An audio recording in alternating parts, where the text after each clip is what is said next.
Mergem acum către munte. Se vede casa noastră. Pe delușor.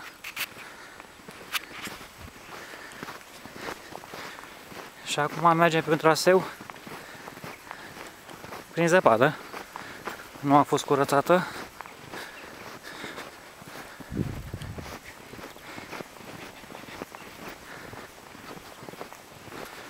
Sper să nu rămân blocat prin zăpadă. A mai trecut cineva înainte de se poate merge.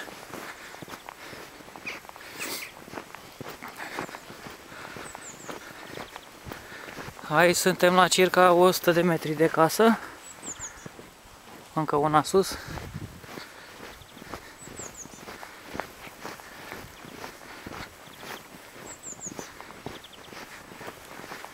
O să fie foarte fericiți căței noștri și noi pe lângă ei.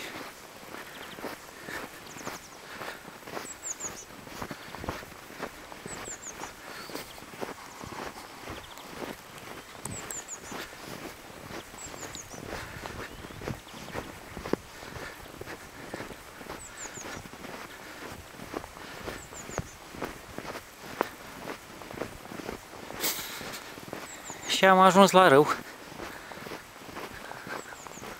în exact un minut. Deci la un minut de casă este nu râu, e mult spus, un pârâu. Aici traseul se bifurcă, urcă în sus pe lângă pădure, iar aici intrăm în pădure. Traversăm un pod din lemn, foarte frumos. A înghețat. A înghețat și se vede foarte puțin. El merge sub... apa merge sub gheață, dar e destul de lat. Are cam 10 metri lățime, poate mai mult. Se vede albia lui.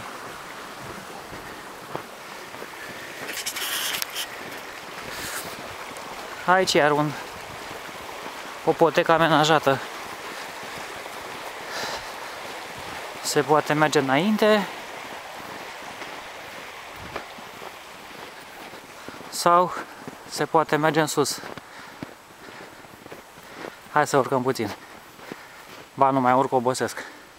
Deci aici se urcă pe vârful înălțimii sale. Muntișorul. Foarte frumos. Cred.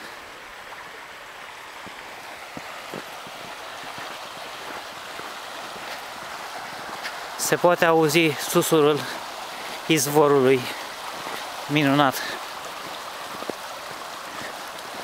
ca și mine.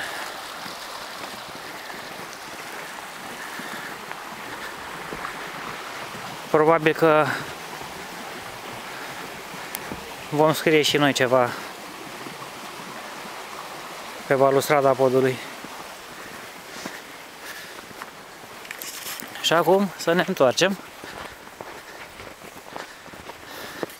Opresc filmarea, mai fac una.